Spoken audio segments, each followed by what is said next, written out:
Hey y'all, it's Sharon and I'm back to share another policing experience with you guys. If you're new to the channel, I am a retired detective. I worked for 20 years for a southeastern city in the US, and I was also in the military. I am sharing my perspectives along with some of my experiences in hopes of helping others and possibly allowing you to see a different perspective, especially through my eyes, being a brown female in the police department. And with that being said, I wanted to talk about offense. And a lot of times we used to call it POP, pissing off the police.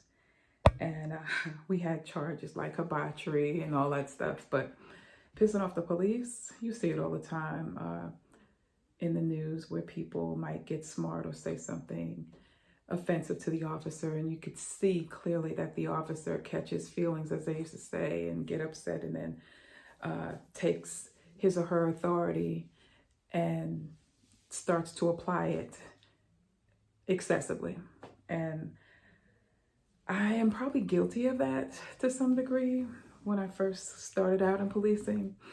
But I learned how to basically control my emotions and realize the argument is already won in terms of me being a police officer. And if I come in contact with you, and of course, I had the probable cause to arrest you, in my mind, the argument's already over.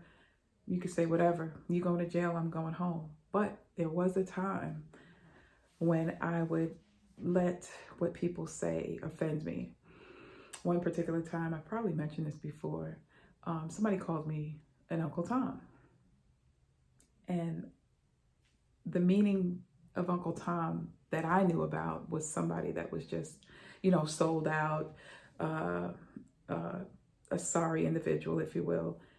There's some other words that they use, but they kept saying, I was Uncle Tom because I was giving them a ticket for, I think it was drinking in public, something to that effect. And that really offended me. And at that time, I was trying to find other violations. Like if I stopped somebody and they gave me an attitude. I remember one particular lady, it was near a school, and she cracked the window this much. Attitude or offense rose up in me automatically. I'm like, this, and she put the license through the window, let it fall on the ground, and I literally had to pick it up, of course. And so that got me so angry. So I go back to my car, and now that this offense has risen up in me, I sat there because, they say you could take about 20 minutes before it gets to the level of just harassment or abuse, because you're doing it on purpose, if you will. So I'm sitting there writing, and I can see the lady, she's looking in her mirror, waiting for me to get back. And I just sat there. I took like 19 minutes and 59 seconds to write this ticket, even though it only took me like 3 minutes. I sat there trying to piss her off because I was pissed off.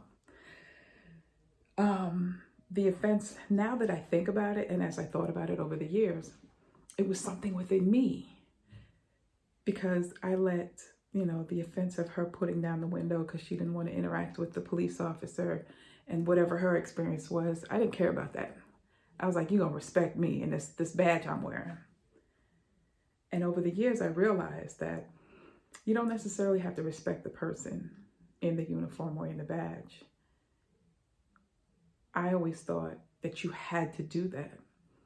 And then my encounter with the police, and some of it was negative, and I talked about that. But what I realized throughout my career is, I told people that as I encountered them on the street, when they would kind of give me attitude and they were trying to figure me out, I'm like, look, not every officer that wears the badge is honest. And they would be like, what? An officer saying this? And it's true. Not every officer wears the badge is honest. But the other part of that is, a lot of us that wore the badge, we were wearing it because it gave us authority. And depending on the mindset, because you'll hear it when they talk, did you get you one today? Get you one what? How are you viewing people? And that made me take a look at my own offense when I got upset. Usually it came down to nothing, because the argument's already won.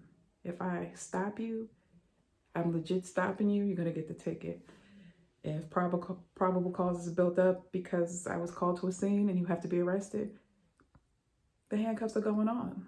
What do I need to argue with you for? Or you're upset and you calling me everything but a child of God, talking about my kids and all that other stuff. Why should I let that upset me? And I realized that was something within me. And then you listen to other officers, you can hear it also. So I'm sharing that to share and say, as an officer, putting on the badge, it does come with responsibility, and everybody knows that. But I don't think people realize the responsibility in policing yourself, policing your emotions. They talk about being objective and subjective, and we get the basic idea of that because it always applies to somebody else. They're not teaching it to apply to you as the officer. Maybe vaguely. I shouldn't say they don't do it at all, but more emphasis needs to be put on the individual officer wearing the badge and the uniform to police yourself, police your emotions. And I just want to share that a little bit with you guys. Yeah, I'll share a little bit more next week, all right? Take a look at our online store. The link is in the description. I created some notebooks along with a crossword puzzle. The links for those are in the description. And always remember, you don't necessarily have to go through a thing to learn from it. Talk to you guys later. Bye.